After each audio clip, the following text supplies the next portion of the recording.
சரி, புவியின் மேற்பரப்பு மீது ஈர்ப்பிலான ஆர்முடுகள் 10 ms-2.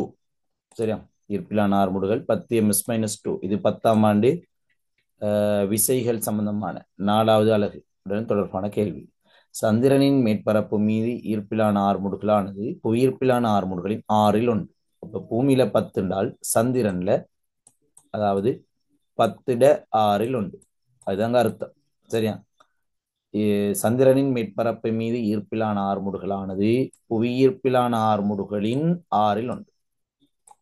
சரியா, அப்ப சந்திரனுக்கு நாங்க ஜி எடுத்தால் அது 10/6. சந்திரனுக்குரிய ஜி தான் இது. புவி மீது மனிதனின் நிறை 600 நியூட்டன் எனி சந்திரன் மீது அவனுடைய நிறை யாது? சந்திரனின் மீது அவனுடைய நிறை யாது? இதை 2 வகையில செய்யலாம். அதாவது மனிதனின் நிறை 600 நியூட்டனா இருந்தால் அவனுடைய திணிவு எவ்வளோ? பூமியில் திணிவு 60 கிலோகிராம். அப்ப பூமியில் திணிவு 60 கிலோகிராம் தெரியும். அதாவது திணிவை 10ஆல பெருக்கினா தான் நியூட்டன் வர்றது. ஆகவே 600 10ஆல பிரிச்சால் 60. அப்ப நாங்க W/mg திணிவு 60, புவியீர்ப்பிலான ஆர்முடுகள் ஏற்கனவே பார்த்துட்டோம் 10/6. அப்ப இதை நாங்க சுருக்கினோம்னு சொன்னால் 600/6 60 தர 10 600 600/6 என்றால் 100 நியூட்டன் வரும் பெரும்பாலான நாட்கள்கிட்ட. சரி, இணைஞ்ச பிள்ளைகள். அப்ப இந்த இடத்துல W போட்டோம்னால் mg m60 g 10/6 மேல் 1 சுருக்கினால் 600/6 100 நியூட்டன். அல்லது நாங்க வேற எப்படி செய்யறோம்னால் W/mg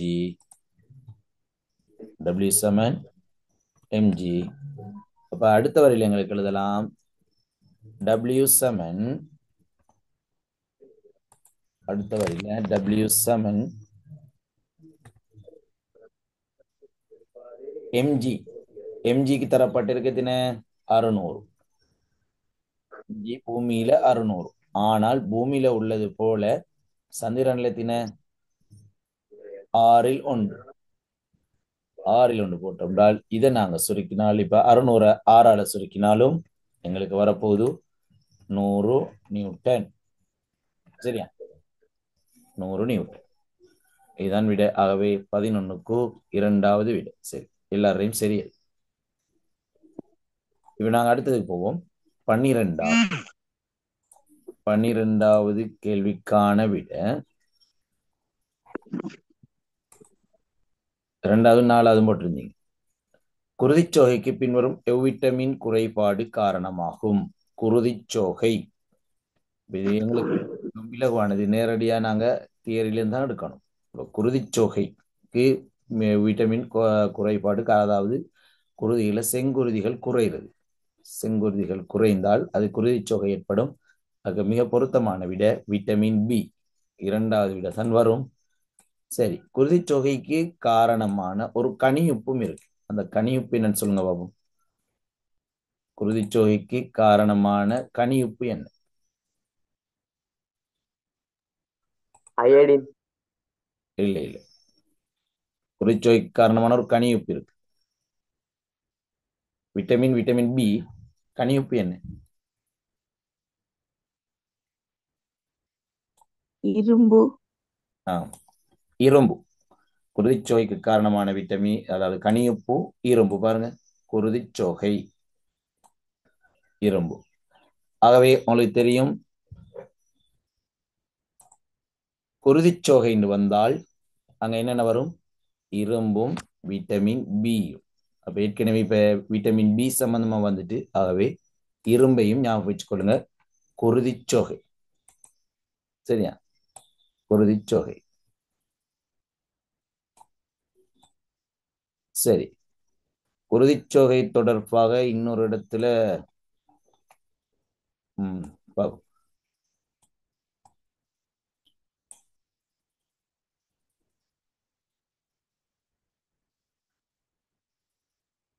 சரி, குருதிச்சோகை இன்னொரு இடத்துல சம்மந்தப்பட்டதுங்க தலசீமியா நோயில். சரியா, அதாவது உடல் நிறமூர்த்தம். உடல் நிறமூர்த்தம் எனக்கு தெரியும். மனித உடல்ல எத்தனை நிறமூர்த்தங்கள் இருக்கு? 23 சோடி. 23 சோடிகள் இருக்கு. அதுல உடல் நிறமூர்த்த சோடிகள் எத்தின? அதாவது தன்னிறமூர்த்த சோடிகள் 22 சோடி. 22 சோடிகள் தன்னிறமூர்த்தமும் ஒரு நிறமூர்த்த சோடி, ஒரு சோடி இலிங்க நிறமூர்த்தங்களும் இருக்கு.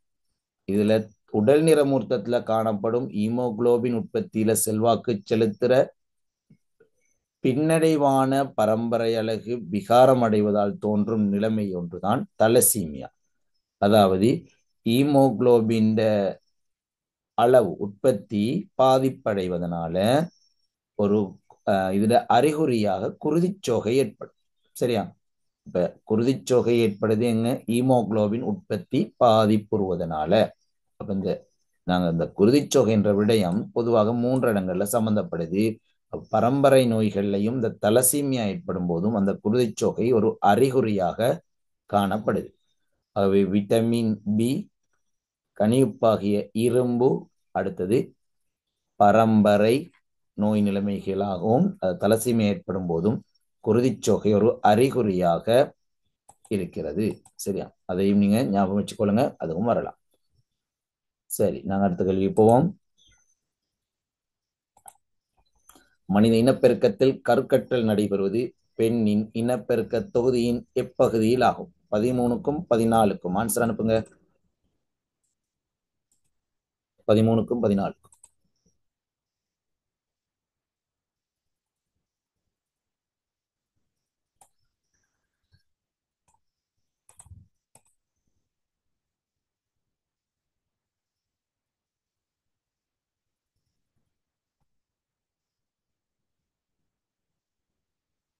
கருக்கட்டல் நடைபெறும் இடம்.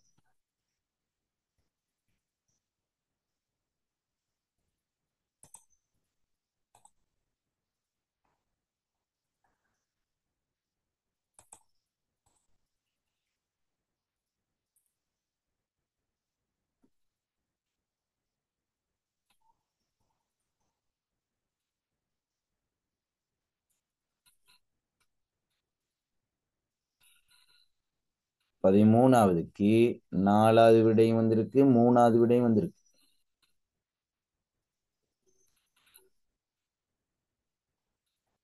நல்லா பார்த்து அனுப்புங்க.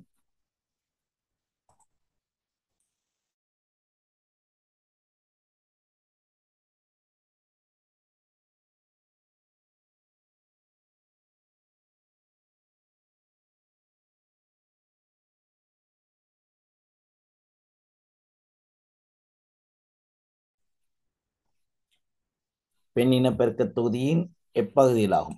கருக்கட்டல். அவ 13ஆவதுக்கு 3 3 3 4. சரி, அப்ப கருக்கட்டல் நடைபெறும் இடம் நாங்க கட்டாயம் தெரிஞ்சிருக்கணும். இதுக்கு பிறகும் கேள்வியில வரும், நாங்க பார்ப்போம். பலமுறை வந்திருக்க ஒரு கேள்வி. கருக்கட்டல் நடைபெறுவது பெண்ணினப்பெருக்க தொகுதியின் பலோப்பியன் குழாய். சரியா? இந்த இடத்துல தான் கருக்கட்டல் நிகழும். இந்த பலோப்பியன் குழாய், பெண் இனப்பெருக்க தொகுதியின் பலோப்பியன் குழாயில தான் கருக்கட்டல் நடைபெறும். அதை ஞாபகம் வச்சுக்கொள்ளும்.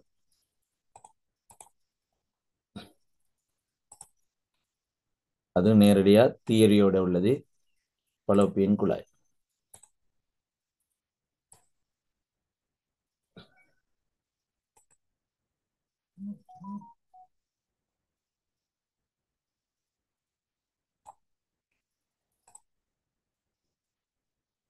இந்த சூழ் விடுவிக்கப்பட்டு இந்த கருக்கட்டல் விட்டுருக்கு. சரியா? கருக்கட்டல். கருக்கட்டலின் பின்னர் உண்டாக்கப்படும் அல்லது உற்பத்தியாக்கப்படும் முதலாவது களத்துக்கு என்ன பெயர்? கருக்கட்டலின் பின் உருவாகும் முதலாவது களம், அது என்ன பெயர் கொண்டு அழைக்கப்படும்? யாராவது சொல்லுங்க பாப்போம்.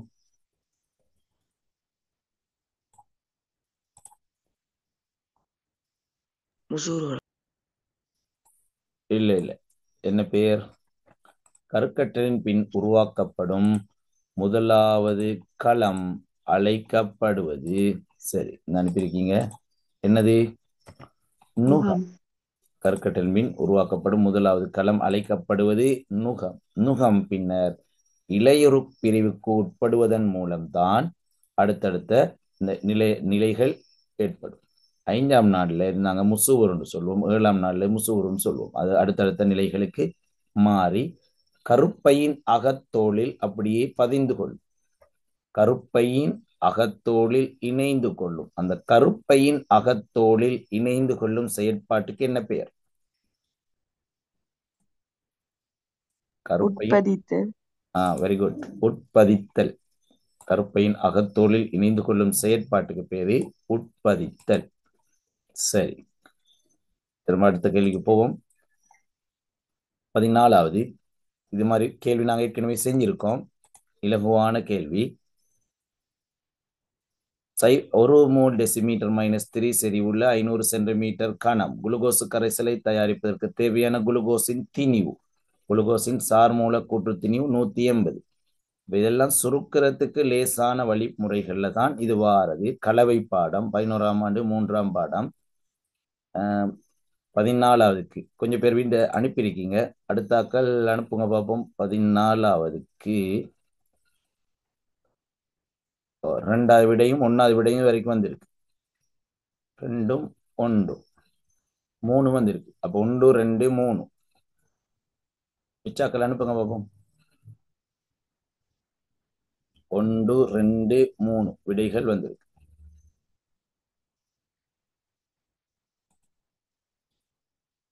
சரி, இத MCQ என்பதனால மிகவும் இலகுவாக செய்யக்கூடிய ஒரு வழிமுறை இருக்கு. என்ன அடிப்படைன்னு சொன்னால், நீங்க ஏற்கனவே படிச்சிருக்கீங்க, N சமன் CV, அடுத்தது N மோல் சமன் N சமன் CV ஒரு சமன்பாடு படிச்சிருக்கீங்க. அதே போல N சமன் M இன் கீழ் M ஒரு சமன்பாடு படிச்சிருக்கீங்க. இப்ப இதுல தரப்பட்ட விடயங்களை நாங்க என்னன்னு பார்ப்போம். இதுல தரப்பட்ட விடயங்கள் 1, அது என்ன 1? செறிவு தரப்பட்டிருக்கு. அப்ப C தரப்பட்டிருக்கு 500 சென்டிமீட்டர் கனம். 500 சென்டிமீட்டர் கனம். 500 சென்டிமீட்டர் கனம்டால் அது கனவளவு V தரப்பட்டிருக்கு. திணிவு யாது? இந்த எம்மைத்தான் கேட்டிருக்கு. இந்த 180 சார் மூலக்கூற்று திணிவு. அப்ப கேபிட்டல் எம்மும் தரப்பட்டிருக்கு. பாருங்க, இப்ப லேசி. இந்த எண் இங்க தேவையில்லை. CV சமன் M இன் கீழ் M எடுத்தீங்கன்றால் இப்ப உங்களுக்கு இந்த சமன்பாட்டை எப்படி எடுக்கலாம்? சிம்பல் M சமன் சுருக்கி என்ன வரும்? சிம்பல் M சமன் CV M இப்படி ஒரு வடிவத்துக்கு எடுக்கலாம். சரியா? சிம்பல் M சமன் CVM. ஆகவே M சமன் M தான் கேட்டிருக்கு. C எத்தின 1, V கனவளவு எத்தின 500 இன் கீழ் எத்தனை வரும்?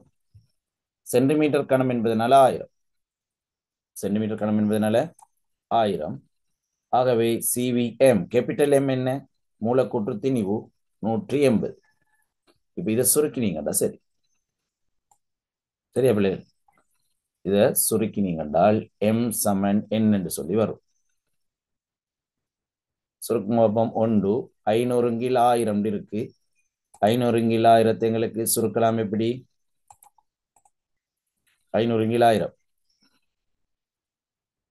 அரை. சரியா? 500 கீழ் 1000 அரை. கீழே 2 வரும். அப்ப மேல 180 இருக்கு, கீழே எத்தனை இருக்கு? 2 இருக்கு. அப்ப 180 2ஆ பிரிச்சா எத்தனை? M சமன் 180 கீழ் 2. அப்ப மிகவும் இலகுவான முறையில செய்யலாம். 180 கீழ் 2 எத்தனை? 90. சரி, எவ்வளவு பிள்ளைகள்? 90 கிராம். அது ஞாபகம் வச்சுக்கொள்ளுங்க. M சமன் CVM. இது உங்களுக்கு MCQகளுக்கு குயிக்கா செய்யலாம். பாட்டுக்குனாலும் செய்யலாம். N சமன் CV, N சமன் M இங்கில் M எல்லாம் எங்களோட புக்ல உள்ள சமன்பாடுகள். இது புதுசா ஒண்ணும் இல்லை, புக்ல உள்ள சமன்பாடுகள் என்பதனால மிகவும் இலகுவாக எங்களுக்கு செய்யலாம். சரி, 14வது சரி. 15வதுக்குரிய ஆன்சரை சொல்லுங்க. 15வதுக்கு என்ன ஆன்சர் வரும்?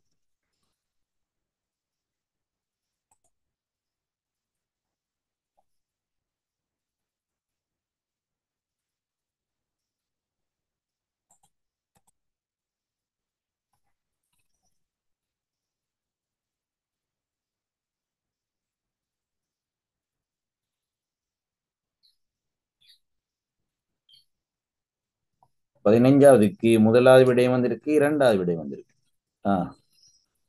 நிச்சயம் அது எல்லாரும் அனுப்புங்க பார்ப்போம்.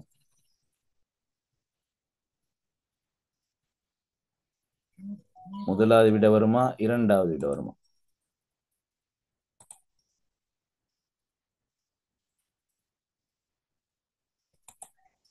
மாறி மாறி வருது. குயிக்கா சொல்லுங்க. முதலாவது விட வருமா, இரண்டாவது விட வருமாண்டி எல்லாரும்.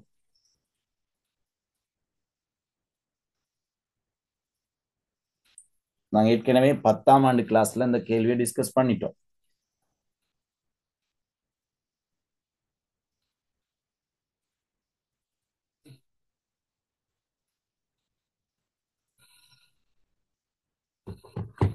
பத்தாம் ஆண்டு கிளாஸ்ல ஏற்கனவே நாங்க அழகு ரீதியா செஞ்சுட்டு வரோம். 10ஆம் ஆண்டுல அதுல செஞ்சிருக்கோம். அப்படியும் முதலாவது விட இரண்டாவது விட திரும்பியும் வருது.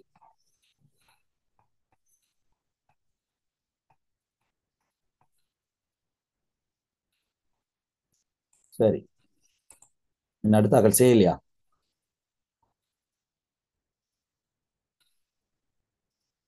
விட அனுப்பாதாக்கள். சரி, நாங்க இப்ப பார்ப்போம். 25 செகண்ட்களில் பொருளொன்றின் இயக்கம் தரப்பட்டுள்ள வேக நேர வரைபில் காட்டப்பட்டுள்ளது. பொருளின் இயக்கம் தொடர்பான சரியான கூற்றினை தெரிவு செய்க. சரியான கூற்றை நாங்க தெரிவு செய்ய போறோம். சரி, விட அனுப்பாதாக்கள். ஷஃப்னா,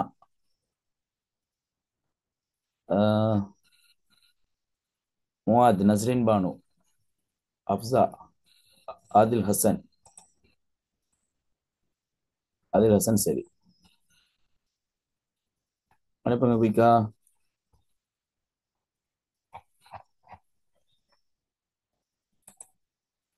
பொருளின் அமர்முடுகள் 2ms-2 ஆகும். சரியா? சரியான கூற்றை தெரிவு செய்ய சொல்லுது. அமர்முடுகள், அமர்முடுகள் என்றால் வேக நேர வரைபின் படித்திறன். அப்போ படித்திறண்டால் இந்த கோட்ல படித்திறன் என்ன வரப்போகுது? இந்த y அச்சு 10, x அச்சு 10. அப்படிதானே? y அச்சு 10, x அச்சு 10. இது அமர்முடுகள் கேட்டிருக்கு. இது ஆர்முடுகள். அப்ப முதலாவது கட்டம் முதல் 10 செகண்ட்ல ஆர்முடுகள் இருக்கு. அப்ப 10ல 10 பிரிச்சா 1, அது ஆர்முடுகள். அப்ப இதுல கேட்கப்பட்டிருக்கு அமர்முடுகள். அமர்முடுகள் என்றால் வேகம் குறைந்து கொண்டு செல்வது 20 தொடக்கம் 25 செகண்ட் வரை. அப்ப இந்த பகுதி இறுதி பகுதி. சரியா? இறுதி பகுதி தான் அமர்முடுகள். அப்ப அமர்முடுகள் என்றால் இந்த இடத்துல 10, 10ல 0 போனால் 10. ஆகவே நாங்க y அச்சில 10 இருக்கு, எக்ஸ் அச்சில 25ல 20 கழிச்சால் 25 20 கழிச்சால் 25ல 20 போனால் 5. 10 5ஆல பிரித்தால் அமர்முடுகள் 2 வரும். ஆகவே முதலாவது விட. இரண்டாவது விட அடுத்தாக்களுக்கு முதலாவது விட வரல. என்ன பிள்ளாண்டு பாருங்க. சரியா? அமர்முடுகள் இங்கே 10 y அச்சு பக்கமாக 10 இருக்கு, எக்ஸ் அச்சு பக்கமாக 25ல 20 போனா 5. 10 5ஆல பிரிச்சால் 2. சரி, அடுத்த விடைகள் பிளண்டு பார்ப்போம். அப்ப விட முதலாவது பொருளின் இடப்பெயர்ச்சி 0 ஆகும். வேக நேர வரைபட நாங்க மொத்த பரப்பளவையும் கண்டோம்னு சொன்னால், இந்த வரைபட மொத்த பரப்பளவையும் கண்டோம்னா அது இடப்பெயர்ச்சி வரும். ஆக இடப்பெயர்ச்சி 0 என்பது பிழை. சரியா? அதாவது சமாந்தர பக்கங்களின் கூட்டுத்தொகை 25, இந்த பகுதி 10, 25 சக 10 கீழ் 2. சரியா? 25 சக 10 கீழ் 2 சமாந்தர பக்கங்களின் கூட்டுத்தொகையின் கீழ் 2 தர செங்குத்துயரம் 10 சமாந்தர பக்க கூட்டுத்தொகையில் 2 தர 10 இப்படி செஞ்சீங்கன்னு சொன்னால் அதுக்குரிய விடை எத்தனை வருது? சென்ற மொத்த தூரம் எத்தனை அல்லது இடப்பெயர்ச்சி?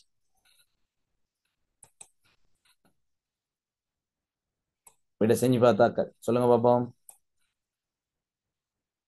இதுல மொத்த இடப்பெயர்ச்சி அல்லது மொத்த தூரம்னு சொல்லலாம்.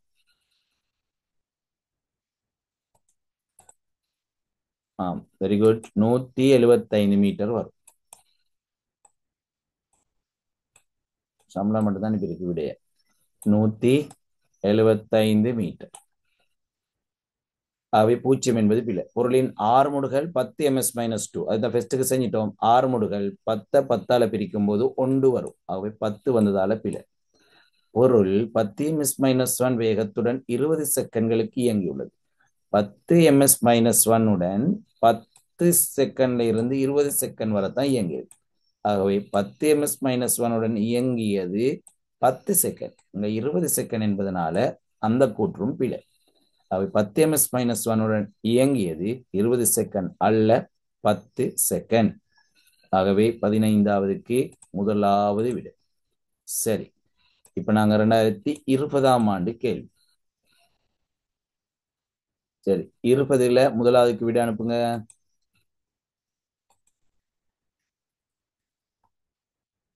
2020ல முதலாவதுக்கு விடை என்ன? சாட் பாக்ஸ்ல ஆன்சரை போடுங்க, டிஸ்கஸ் பண்ணுவோம்.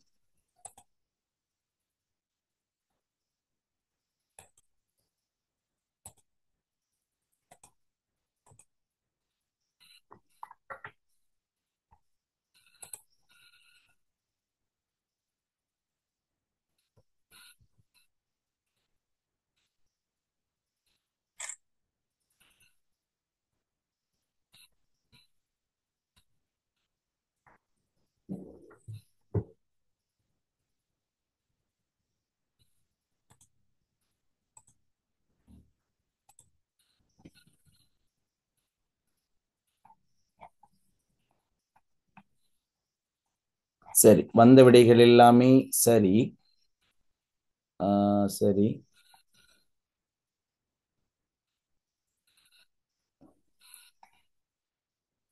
சரி. மூணாவது விடையும் வந்திருக்கு, நாலாவது விடையும் வந்திருக்கு. அப்ப நான் டிஸ்கஸ் பண்ணணும். 11வதுக்கு மூணாவது விடை வருமா நாலாவது விடை வருமான்னு பார்க்க போறோம். சரியா? குறித்த ஒரு பொருளின் இடப்பெயர்ச்சியின் பருமன் பற்றி எப்போதும் உண்மையானது. இப்ப நாங்க இதை அந்த நேர்கோட்டு இயக்கம் பாடம் 10ஆம் ஆண்டுக்கு டிஸ்கஸ் பண்ணும்போதும் பார்த்தோம். சரி, திரும்ப பார்ப்போம். மூணாவது விடையும் அனுப்பியிருக்கீங்க, நாலாவது விடையும் அனுப்பியிருக்கீங்க. பொருளின் இடப்பெயர்ச்சியின் பருமன் பற்றி எப்போதும் உண்மையான கூற்று. இடப்பெயர்ச்சியின் பருமன் பற்றி எப்போதும் உண்மையானது. அப்ப எந்த கட்டத்திலேயாவது உண்மையா இருக்கணும். சரியா? சரி, என்னன்னு பார்ப்போம். முதலாவது, இயங்கிய தூரத்திலும் பெரியது. இடப்பெயர்ச்சியின் பருமன் இயங்கிய தூரத்திலும் பெரியதா? அப்படி வாரது குறைவு. சரியா? இயங்கிய தூரத்திலும் பெரியது. அதாவது நாங்க எடுத்தோம்னு சொன்னால் பாருங்க பிள்ளைகள், இப்படி ஒரு தூரம் இப்படி பயணம் சென்றால் நாங்க அதுல இடப்பெயர்ச்சி எடுக்க போறோம் ஷார்ட்கட். சரியா? இடப்பெயர்ச்சி எடுக்க போறோம் ஷார்ட்கட். இப்படி இந்த புள்ளில இருந்து இந்த புள்ளி. அப்ப எப்போதுமே இடப்பெயர்ச்சி தூரத்தை விட என்ன இருக்கும்? இந்த வரைவின் அடிப்படையில பார்த்தால் இந்த சிவப்பு நிறத்துல காட்டப்பட்டிருப்பது குறைவாகத்தான் இருக்கும். ஆகவே முதலாவது இயங்கிய தூரத்திலும் பெரியது என்பது பிழை. சரியா? இரண்டாவது பார்த்தோம் சொன்னால், அப்ப நான் இந்த இருக்க மேல இருக்க தூரம் இது இடப்பெயர்ச்சி. சரி, பொருளின் இயங்கிய தூரத்திற்கு சமம் எப்போதும். சில சந்தர்ப்பங்களில் சமனாக அமையலாம். எந்த சந்தர்ப்பத்துல சமனாக அமையும்? இயங்கிய தூரத்திற்கு சமம் அப்படின்றால் இப்படி நேர்கோட்டில் ஒரு ஆள் இங்க போறாரு, பாருங்க, ஏல இருந்து பி என்ற நேர்கோட்டு பாதையில போறாருன்னு வச்சுக்கொள்ளுங்க. அப்ப இந்த இடத்துல நாங்க பார்த்தோம்னால் ஏல இருந்து பிக்கு போறாரு. அப்ப தூரமும் ஒன்றுதான், இடப்பெயர்ச்சியும் ஒன்றுதான். அப்ப ரெண்டாவது கூற்று எப்போதும் சரியாக, சரியா? மேல உள்ள படத்துக்கு சரி, கீழே உள்ள படத்துக்கு பாருங்க. ரெண்டாவது இயங்கிய தூரத்திற்கு சமம், இறங்கிய தூரத்திற்கு சமமாக இருக்கு, ஆனால் எப்போதும் அல்லது. கீழே உள்ளது சமனா வரையிலே, அப்ப ரெண்டாவது விடையும் வராது. இயங்கிய தூரத்திலும் குறைவாகும், இல்ல. இரண்டாவது கூற்று விளக்கம் தான் மூணாவது கூற்றுக்கான விளக்கம். இயங்கிய தூரத்திலும் குறைவாகும். பாருங்க, ஏயிலிருந்து பிக்கு போனால், ஏயிலிருந்து பிக்கு பயணம் செஞ்சால் அது தூரமும் சமன், இடப்பெயர்ச்சியும் சமன். ஆகவே பி கூற்று இருக்கு, தூரத்தை விட குறைவாகும், தூரத்திலும் குறைவாகும் என்றால் அது பிழை. காரணம், தூரமும் இடப்பெயர்ச்சியும் சமனா இருக்கு. அப்ப மூணாவது கூற்று பிழை. இயங்கிய தூரத்திற்கு சமம் அல்லது குறைவானது. அப்ப இயங்கிய தூரத்திற்கு சமம் என்பதற்கு இந்த படம் வரும், இந்த மேல உள்ள படம். இயங்கிய தூரத்திற்கு சமம், இடப்பெயர்ச்சியும் தூரமும் சமன் என்பதற்கு முதலாவது படமும், அல்லது குறைவானது என்பதற்கு கீழே உள்ள படமும் வரும், சரியா? அப்ப பொதுவாக தூரத்தையும் இடப்பெயர்ச்சியும் ஒப்பிட்டால் இடப்பெயர்ச்சியானது தூரத்திற்கு சமனாக இருக்கும் என்பதன் முதலாவது கூற்று, இந்த முதலாவது படம், அல்லது குறைவானதுக்கு இந்த படம். ஆகவே இதுக்கு மிக பொருத்தமான விட 11வதுக்கு 4வது விட, சரியா? ஓகே, 12வதுக்கு குயிக்க சொல்லுங்க. இந்த 2020ஆம் ஆண்டு எல்லாமே 10ஆம் ஆண்டுல நாங்க டிஸ்கஸ் பண்ணிட்டோம். 10ஆம் ஆண்டு கிளாஸ் வந்தாங்களுக்கு தெரியும். குயிக் அனுப்புங்க ஆன்சர். அப்ப திரும்ப ஒருக்கா உங்களுக்கு மீட்டல் செய்யப்படுது.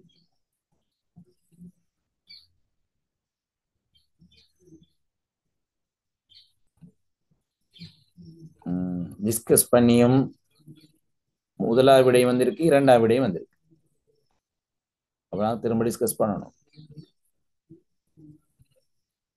பெரும்பாலானாக்கள் சரி, ஒரு ஆளுக்கு தவறிட்டு.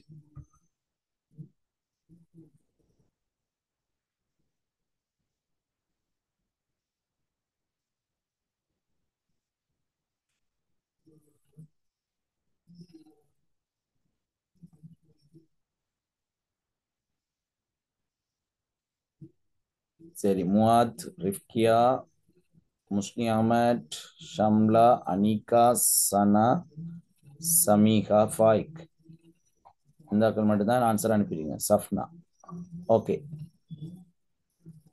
அடுத்தாக்கள் ஆதில் ஹசன், அப்சா, ஃபஸ்ரா, நஸ்ரின் பானு, ராகவி, இந்த ஆக்கள் ஆன்சர் அனுப்புங்க குயிக்கா. ராகவி சரி.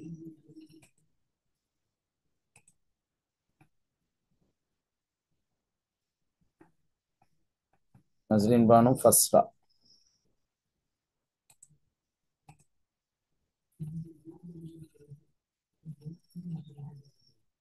சரி, நான் பார்ப்போம். இப்ப XY எனும் இரு மூலகங்கள் அணுக்களின் இலத்திரன் நிலை அமைப்புகள் தரப்பட்டிருக்கு, சரியா? இலத்திரன் நிலை அமைப்புகள் தரப்பட்டிருக்கு. இப்ப முதலாவது விடையை அனுப்பியிருக்கிறார், சரியா? ரெண்டாவது விடையை அனுப்பியிருக்கு. அப்ப என்ன விடைன்னு நாங்க செக் பண்ணுவோம்.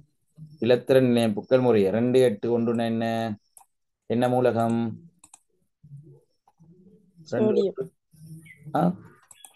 சோடியம். 2, 8 என்பது சோடியம். 2, 8, 7 என்பது என்னது? குளோரின். குளோரின். அப்ப சோடியமும் குளோரினும், சோடியத்தையும் குளோரினும் ஞாபகம் வச்சுக்கண்டா சரி. பொய்யான கூற்று, நீங்க பொய்யை கண்டுபிடிக்கணும், சரியா? அப்ப 3 விடைகள் சரி. ஆவர்த்தன அட்டவணையில் ஒரே ஆவர்த்தனத்தில் இருக்கின்றன, சரியா?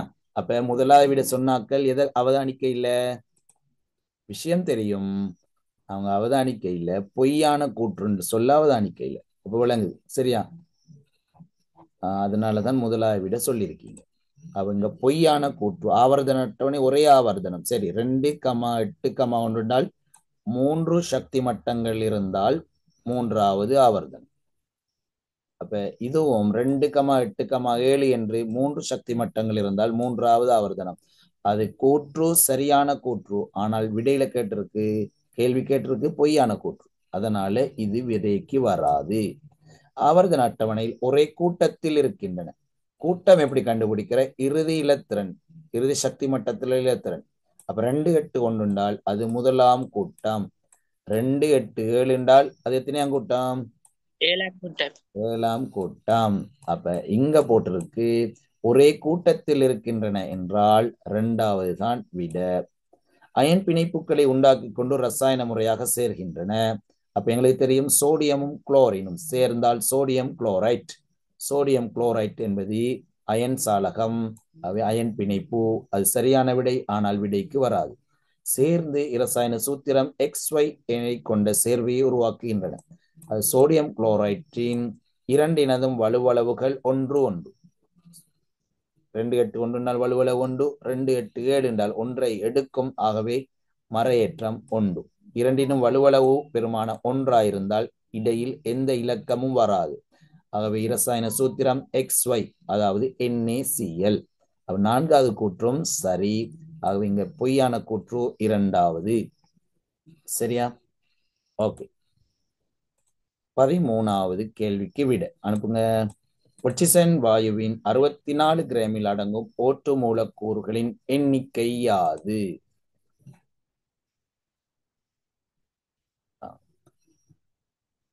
இதுவும் 10ஆம் ஆண்டுல நாங்க செஞ்சிட்டோம். இதுவரைக்கும் வந்த விடை எல்லாம் ஒரு பிழையான விடை வந்துட்டு.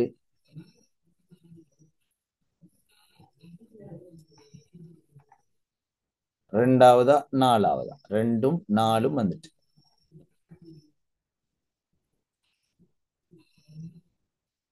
குயிக் அனுப்புங்க. அடுத்தாக்கள் விட அனுப்பினாக்கள் அடுத்தது செய்யுங்க. நீங்க